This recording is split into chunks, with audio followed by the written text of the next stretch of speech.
El artículo 18 de la Constitución nos da derecho a estar informados e informar sin censura, sin reservas y con responsabilidad. La investigación periodística nos permite encontrar evidencias para sacar a la luz verdades ocultas. Nuestra misión es presentar esas evidencias porque las evidencias nunca mienten. Amigos televidentes, tengan ustedes muy buenas noches. Bienvenidos a Artículo 18, donde solo cuentan las evidencias. El horror que han vivido centenares de niños al convertirse en víctimas de abuso sexual y violación en el ámbito escolar será nuestro tema de esta noche. Los casos de mayor repercusión son los de las últimas semanas en el Colegio Réplica Aguirre Abad de Guayaquil, en el que decenas de niños entre 6 y 8 años fueron víctimas de abuso por parte de sus profesores, y en la unidad bilingüe Mushuk Pacari de Quito, donde 84 niños han sido abusados por un profesor. Los relatos no dejan de ser escalofriantes. ¿Cómo es posible que esto haya ocurrido en un sitio donde iban a educarse? Desde el 2014 hasta el 2017 se han registrado oficialmente 882 casos de abusos contra estudiantes, de los cuales 561 se suscitaron en el interior de unidades educativas del país. A raíz de que se hicieron públicas estas denuncias, nuevos casos en otras instituciones, públicas y privadas, también se han destapado, poniendo en evidencia que se debe tomar medidas urgentes para evitar que sigan ocurriendo hechos que vulneren a los niños. Lucero nos ha preparado un informe sobre estos casos que les denominamos cuando el terror llega al aula de clases. Llegó a casa con una herida en la cabeza. Su madre le preguntó qué había pasado y el pequeño de 6 años le dijo que un profesor lo había empujado contra la pared. La revelación vino acompañada de otro detalle. A un compañero, otro profesor lo tocaba y le hacía cosas en el baño. Entonces, el 14 de septiembre, la progenitora acudió al departamento de consejería estudiantil del Colegio Réplica del Aguirre Abad y habló con la psicóloga encargada. Ella le dijo que iba a averiguar y que hablaría con los padres del otro niño. Sin embargo, el cambio de comportamiento de su hijo la puso en alerta. Se había tornado agresivo, le pegaba a sus compañeros y sus cuadernos llegaban vacíos a casa, sin una sola letra. Buscó en internet cómo disciplinar a su hijo, pero se encontró con las pistas de algo atroz. Su hijo presentaba señales de abuso sexual. El 30 de septiembre lo sentó frente a ella y le preguntó si alguien de la familia lo había tocado. Obtuvo un no por respuesta. Le preguntó entonces si había sido alguien en el colegio. El pequeño asintió y lloró. Su hijo también había sido víctima de abuso sexual. El momento en que la madre toma la posta en la investigación, ella por su cuenta, debido a la falta de respaldo de las autoridades educativas, ella investigó quiénes serían estas personas, sacó fotos y le presentó a la criatura. Luego esto de aquí fue trasladado a la Fiscalía. El caso reventó públicamente el pasado 6 de octubre del 2017, cuando varios agentes, acompañados del fiscal César Peña, ingresaron abruptamente a la institución educativa. Este día se detuvo al profesor de educación física del plantel, quien posteriormente fue trasladado hasta la unidad de delitos flagrantes. Y es que a pesar de las negativas que recibió, la acuciosa madre decidió no quedarse callada. Le preguntó a su hijo dónde vivían los otros niños y personalmente fue a hablar con sus padres. Así los testimonios fueron saliendo a la luz uno por uno hasta completar 5 denuncias formales presentadas a la Fiscalía. Los testimonios son desgarradores. Uno de los menores declaró que 2 profesores en el baño del colegio le obligaban a beber orina, que también le obsequiaban caramelos que le hacían doler la cabeza, que le amarraban las manos y que incluso le pusieron el pene en la nalga y en la boca. Pero lo que más indignó a los padres fue que las autoridades del plantel prácticamente les dieron la espalda. El día del allanamiento al colegio, personal de la DINAPEN y de la Fiscalía tuvieron problemas para ingresar a las instalaciones. No les quisieron abrir la puerta, por lo que ingresaron a la fuerza. Y durante este operativo, uno de los implicados huyó. El 14 de octubre, por pedido de la Fiscalía, Neil B., quien se desempeñaba como profesor de educación física, y el inspector Máximo M., recibieron prisión preventiva por el presunto caso de violación, mientras que el Ministerio del Interior ofreció una recompensa de $10,000 por información que permita localizar al tercer implicado, Egri M., de 39 años, quien habría escapado el día del allanamiento al colegio. Por tales motivos, el Ministerio de Educación anunció la intervención del plantel. Por lo tanto, la rectora, la vicerrectora y el inspector general fueron separados de sus cargos. Una conmoción social frente a todos los hechos que están sucediéndose y que se están destapando en las unidades educativas. Esta cartera de Estado también reveló cifras escalofriantes. Durante los últimos 4 años se registraron 882 denuncias de abusos a menores a nivel nacional.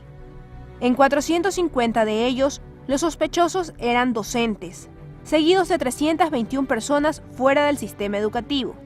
De ahí le siguen 45 que corresponden a compañeros de la misma aula, 38 estudiantes de la misma institución, 13 del personal de limpieza, 9 administrativos y 6 de autoridades. La zona que más casos registró fue la del Distrito Metropolitano de Quito con 236, seguida de Los Ríos, Santa Elena, Bolívar y Galápagos con 149 casos, Manabí con 98 casos, Esmeraldas, Carchi, Babur y Sucumbíos con 93 casos, Guayaquil, Durán y San Borondón con 76 casos, Napo, Orellana y Santo Domingo con 73 casos, Azuay, Cañar y Morona Santiago con 71 y finalmente El Oro, Loja y Zamora con 41. Pero a decir de la fiscal provincial del Guayas, Sandra Morejón, los casos serían muchos más. Ahora tenemos 5 niños que han dado ya sus entrevistas en los que plenamente se establece nombres de profesores y un abuso sexual. Tenemos 10 denuncias presentadas por padres de familia y estamos a la espera de una pericia del teléfono encontrado y ingresado con la respectiva cadena de custodia para que sea periciado y poder determinar quizá muchísimas más víctimas de pornografía infantil. La fiscal de Pichincha, Mayra Soria, especialista en violencia de género, en una entrevista con Diario El Telégrafo, dijo que los delitos sexuales en contra de menores en el sistema escolar son un problema que ha existido desde hace mucho tiempo, solo que ahora la ciudadanía se anima a denunciarlos. En un artículo publicado por Diario El Universo el pasado 24 de octubre, la Dirección de Política Criminal de la Fiscalía señaló que entre el 2014 y el 2017 se reportaron 13.671 denuncias por abuso sexual. Sin embargo, un hecho que a veces hace que los padres desistan es la delimitación del delito. Por ejemplo, la madre que destapó los casos en el Colegio Réplica aseguró en una entrevista a Diario El Telégrafo que como los exámenes que le realizaron a su hijo determinaron que no hubo penetración, la entonces rectora le habría contestado que eso era prueba suficiente de que no había pasado nada, y que para darle consuelo, le dijo que lo iba a pasar a la jornada matutina. El COIP en sus artículos 170 y 171 tipifica los delitos de índole sexual. El abuso sexual, que ocurre cuando una persona en contra de la voluntad de otra ejecuta o lo obliga a ejecutar un acto de naturaleza sexual sin que exista penetración o acceso carnal. Y la violación, que comprende el acceso carnal con introducción total o parcial del pene por vía oral, anal o vaginal, o la introducción por vía vaginal o anal de objetos, dedos u órganos distintos al miembro en una persona de cualquier sexo. En el primer caso, las penas pueden variar de 3 a 7 años, dependiendo de los agravantes, como si se trata de un menor de edad o una persona con discapacidad, y en el segundo, de 19 a 26 años, contemplando agravantes como la edad, el daño psicológico, la cercanía e incluso si la agresión deriva a la muerte de la víctima. Por el momento, en este caso, las cosas se mueven. Son 90 días que dura la instrucción y dentro de esos 90 días tengo que ver qué elementos se pueden obtener. A la fecha, la madre que decidió hablar dice que su hijo pronto empezará terapia psicológica para superar la pesadilla que vivió. Ella también asistirá a terapia, sin bajar la guardia, pues desea que se haga justicia y que lo que vivieron su hijo y sus compañeros nunca más le vuelva a ocurrir a otro niño, ni en Ecuador ni en ninguna parte del mundo. Desafortunadamente, este no ha sido el primero ni el único caso. El pasado 18 de octubre, la Fiscalía de Pichincha anunció que investiga el posible abuso sexual contra 84 niños, de 12 a 14 años, ocurrido en la Unidad Educativa Comunitaria Intercultural Bilingüe Mushuk-Pacari en Calderón, norte de Quito. Las indagaciones iniciaron en julio tras la denuncia del rector de la institución educativa, Miguel Loachamín, y por este caso se detuvo al profesor Antonio Che mientras intentaba huir. Presume que estos hechos se dieron en el año lectivo 2016-2017. La persona involucrada en este hecho como sospechoso directo hasta el momento es una persona que ostentaba las funciones de docente dentro del centro educativo. En un recuento de los casos más sonados, es decir, los que han tenido repercusión mediática, podemos citar, por ejemplo, el caso Ampetra ocurrido entre 2010 y 2011, donde 41 niños fueron abusados sexualmente por un profesor de la Academia Aeronáutica Mayor Pedro Traversari en el sur de Quito. El hombre obligaba a sus alumnos a replicar escenas pornográficas. El acusado fue sentenciado a 16 años de cárcel y la unidad educativa fue obligada a pedir disculpas a las víctimas con una placa. El caso conocido como El Principito, en el que un niño de 5 años fue supuestamente violentado sexualmente por su profesor de natación en el colegio La Condamine de Quito. El hecho data del 2014, aunque el acusado José Valdivieso fue sentenciado a 22 años de prisión. Su defensa pidió el recurso de casación.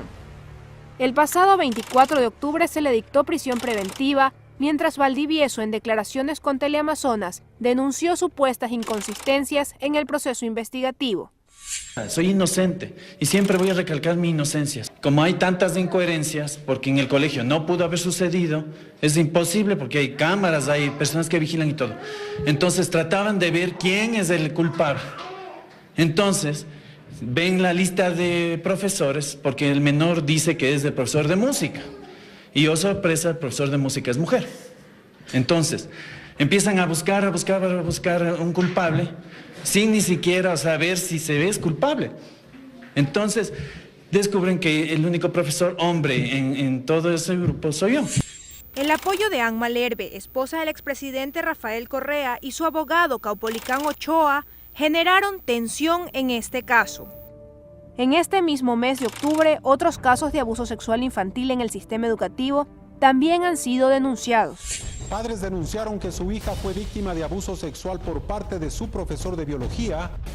Un niño de apenas 8 años fue contagiado de VIH tras sufrir una violación en una escuela de Guayaquil. Y lamentablemente otro caso de abuso sexual se registró en un centro educativo en el sector de Tambito. Esto ha provocado que los ojos de la ciudadanía se pongan sobre estos casos y se pregunten qué está pasando. Ahora veamos qué dicen las autoridades educativas al respecto, cuáles son los protocolos a seguir y las señales a las que deben estar atentos los padres de familia para evitar que sus niños se conviertan en parte de las estadísticas. Según el protocolo que establece el Ministerio de Educación en casos de abuso sexual en el sistema educativo, los pasos son los siguientes. Acudir al Departamento de Consejería Estudiantil, DECE, o a la autoridad del plantel para que hablen con el menor de edad. Si un docente o directivo está implicado, la coordinación del DECE en conjunto con la Dirección Distrital de Educación debe realizar el procedimiento. El DECE comunicará lo sucedido a la familia del estudiante, las medidas que se tomará y el proceso de acompañamiento, y también elaborará un informe. La autoridad, rector o director, será responsable de poner la denuncia en la Fiscalía en menos de 24 horas y adjuntar el informe realizado por el DECE. Si el directivo está implicado en el tema, quien haya detectado el hecho pondrá la denuncia. La autoridad educativa también debe informar el caso a la Dirección Distrital de Educación. Luego se conformará una Junta Distrital de Resolución de Conflictos para implementar medidas de protección para la víctima, establecer un sumario administrativo a quien corresponda y prestar asistencia psicológica inmediata. Si el hecho no ha sido denunciado en fiscalía, le compete entonces al distrito hacerlo. Finalmente, la autoridad educativa y el DECE deberán garantizar que el estudiante siga en el sistema educativo, y la dirección distrital podrá ejecutar los procesos de reubicación del menor siempre que haya la solicitud del representante legal. Pero si hay protocolos, ¿por qué no funcionaron en el caso del colegio réplica de la Aguirre Abad? Rectorado, que el rectorado de la inspectoría, que la inspectoría al DECE, que del DECE nuevamente al rectorado, después al distrito. Tienen la obligación de, apenas tengan conocimiento de un delito de este tipo de índole, comunicar inmediatamente a la fiscalía. A decir del ministro de Educación, Fander Falconi, al menos en este caso hubo omisión y negligencia de las autoridades escolares. Es decir, el DECE ya alerta el 30 de mayo y el 6 de junio. Este informe va donde la rectora. La rectora, digamos, de acuerdo a los protocolos de actuación que existe y que tiene el ministerio, es una autoridad educativa. Es decir, una vez que ella tenía el informe, tenía toda la potestad para judicializar el tema o pedir información adicional o recabar información adecuada sobre el caso. La rectora no lo hace así. Al estallar el escándalo, el ministerio dejó sin funciones a la rectora Patricia Cuenca y designó a Nelson Loor en su lugar como interventor. Además, en el acuerdo ministerial número 87A del 12 de octubre, se dispuso la evaluación psicométrica a todo el personal docente y administrativo de la institución, así como la valoración psicológica a todo el alumnado de la unidad educativa réplica Aguirre Abad, tanto de la jornada matutina como de la vespertina. Patricia Cuenca fue sometida a un sumario administrativo, que es un proceso de juzgamiento que el ministerio realiza en forma interna, mientras que la Fiscalía evaluaba la posibilidad de acusarla. Y paralelamente a la investigación por los presuntos abusos sexuales en la réplica Aguirre Abad, el fiscal César Peña dijo que abrirá otro expediente en contra de la rectora por obstrucción a la justicia, ya que el día del primer allanamiento impidió el acceso del fiscal y la policía para detener a los implicados. Los documentos lo determinan todo, ¿no? Y es más la versión, lo que se ha actuado según el protocolo que lo demanda el Ministerio de Educación. Ella no ha cometido ningún error, el único error que cometió fue haber aplicado lo que determina la ley. Muchas gracias. La ley establece que los servidores públicos tienen la obligación de denunciar cualquier hecho delictivo que se produzca en la institución donde laboran. Si no lo hacen y por esa omisión, no haber impedido que se cometa ese delito, ¿ya? Y se produce, el artículo 42, numeral 1, literal B, indica que pueden ser responsables en el grado de autores. Esto abrió otra interrogante. ¿Cómo se seleccionan los docentes y autoridades de planteles? Ellos deben de haber pasado un concurso de méritos, un concurso al cual nosotros, como yo soy maestra, y nosotros sabemos que dentro del Ministerio de Educación hay concursos para aprobar y hacer parte del magisterio. Pero vemos ahora que hay personas que están en puestos públicos que no han pasado dichos concursos. Y yo sé que hay maestros que pasan todos los concursos y no los eligen. Entonces estamos hablando de que la meritocracia no se cumple como debería. Queremos decirle al ministro de Educación que el problema no se resuelve con las pruebas psicométricas, que el problema se resuelve precisamente teniendo maestros que hayan tenido una formación y una preparación académica. No cualquiera puede venir a ejercer la docencia, como ha ocurrido en estos últimos 10 años. Una autoridad, digamos, un profesor que ha sido sancionado por nuestro sistema jurisdiccional, no puede volver al sistema educativo, no debe volver al sistema educativo. Según la declaración de la exrectora Patricia Cuenca a la Fiscalía, el pasado 18 de octubre, se desempeñó en el cargo desde el 24 de agosto del 2016 hasta el 12 de octubre del 2017, sin haber participado en el concurso de mérito y oposición, pues la eligieron a través de una terna. También dijo pertenecer a la red de maestros y no estar afiliada a ningún partido político. Hace pocos días, la Subsecretaría del Distrito Guayaquil remitió un boletín donde precisaba que Cuenca no cumplía los 12 años de servicio mínimo para estar en la categoría D del escalafón docente correspondiente a la rectora encargada. La mencionada docente fue seleccionada de una terna remitida por la Dirección Distrital 09D06. Sin embargo, en el análisis de su hoja de vida no se consideró que no cumplía con los requisitos para ejercer el cargo de rectora encargada, por cuanto tenía 5 años de servicio y no los 12.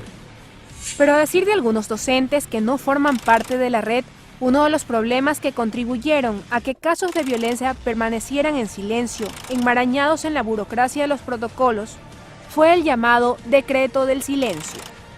Mis compañeros docentes, ellos jamás denunciaban estos hechos, porque ellos decían, ¿para qué voy a denunciar si no van a tomar cartas en el asunto? Al contrario, lo primerito que van a hacer es perseguirme, hostigarme, acosarme laboralmente, hasta votarme. Se trata del acuerdo ministerial 455-12, emitido en 2012 por la entonces ministra de Educación, Gloria Vidal, según el cual estaba prohibido que maestros, rectores y personal administrativo difundieran temas relacionados con el sistema educativo o el ministerio.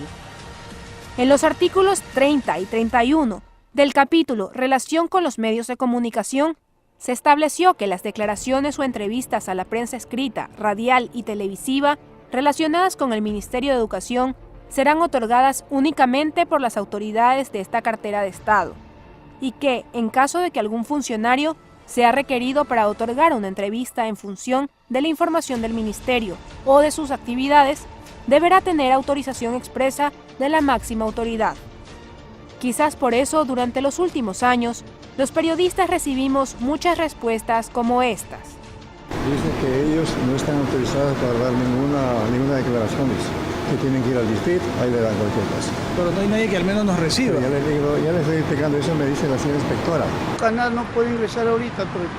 ¿Pero qué pasó? ¿Qué le dijeron las autoridades? No se puede. Yo sé que no puedo pasar, pero tiene que haberle dicho por qué. No me he dicho nada, solamente esas palabras nomás. Solamente han dicho que no puedo pasar siendo una institución pública. No sé, señora, eso es lo que le puedo manifestar. ¿Pero por qué? No sé, señora. A semanas de lo ocurrido, una ola de denuncias se ha destapado. ¿Cómo es que tantos casos permanecieron bajo la alfombra durante tanto tiempo? Un problema de actuación que merece todo lo que estamos hablando de esta intervención integral. Ahora, que esto lo generalicemos al resto del sistema educativo, tampoco es así, porque creo que hay muy buenos funcionarios que hacen muy bien su trabajo en el DESE, muy buenas autoridades educativas, y no todo el comportamiento del sistema educativo es así. Este viernes 27 de octubre, los exministros de Educación Augusto Espinosa y Freddy Peñafiel comparecieron ante la Comisión Ocasional AMPETRA de la Asamblea Nacional sobre las acciones que emprendieron en su momento en los casos de abuso sexual a menores. Espinosa, quien se desempeñó en dicha cartera de Estado en 2013, reconoció que sabía de los hechos. Sabíamos que habían denuncias en Fiscalía, en promedio 100 denuncias por año, y sabíamos que esas denuncias eran solo la punta del iceberg. Los dos exministros enfatizaron su labor en la implementación de un sistema de prevención que desafortunadamente falló. No se hizo absolutamente nada con 382 denuncias de abuso sexual en 4 años. No fueron trasladadas a la Fiscalía, no se destituyó directores, no se investigó a los denunciados, ni se les hizo seguimiento a los niños abusados. Al menos 100 denuncias por año y las acciones tomadas por parte del Ministerio no han sido suficientes para evitar que sigan ocurriendo estos casos. La Comisión Ocasional AMPETRA elaborará un informe que dentro de 15 días se entregará al Consejo de Administración Legislativa, CAL, para luego exponerse en el Pleno. Por su parte, el Ejecutivo promociona una de las preguntas de la consulta popular en las que propone que no prescriban los delitos sexuales en contra de menores. Como sociedad, como familias, como comunidad, en conjunto obviamente con el Estado, se deberán tomar todas las acciones pertinentes para que esto no solo no quede en la impunidad, sino prevenir nuevos delitos que abusen en relación a los derechos de nuestros niñas y adolescentes. Lamentablemente en ciertos casos ha habido un falso espíritu de cuerpo e incluso negligencia. Estamos actuando con celeridad y firmeza. Se ha separado a los negligentes y se coordinó con la justicia la captura de los acusados. Se puso en la lista de los más buscados a un prófugo y se inició un trabajo conjunto con varias funciones del Estado. Mientras esto ocurre en el plano de lo político, en el plano social, especialistas recomiendan estar alerta para detectar a tiempo los casos. Porque un niño o una niña no miente sobre un acto tan atroz. Puede que la magnitud haga que sea vista de manera más fuerte, pero rara vez, mejor dicho, casi nunca mienten al respecto. Entonces hay síntomas que uno puede prever, baja en las notas, terror nocturno, miedo a acercarse a algún adulto, terror de ir al colegio, imposibilidad de relacionarse, un cambio brusco de cómo era su comportamiento social. Hay algunos indicadores que pueden dar cuenta que algo está pasando. Un buen ejemplo de esto es la más reciente campaña lanzada por Ecuador Dice No Más, UNICEF y con apoyo del Ministerio de Educación, donde en un spot corto explican de manera sencilla cómo enseñar a los niños medidas de prevención. Lo que es mío, es mío. Lo que es tuyo. Mis partes íntimas son el trasero y pene. Mis partes íntimas son vagina, busto y el trasero. Estas son mis partes íntimas y nadie las puede tocar. Ni yo debo tocar las partes íntimas de nadie. Mi boca tampoco se toca.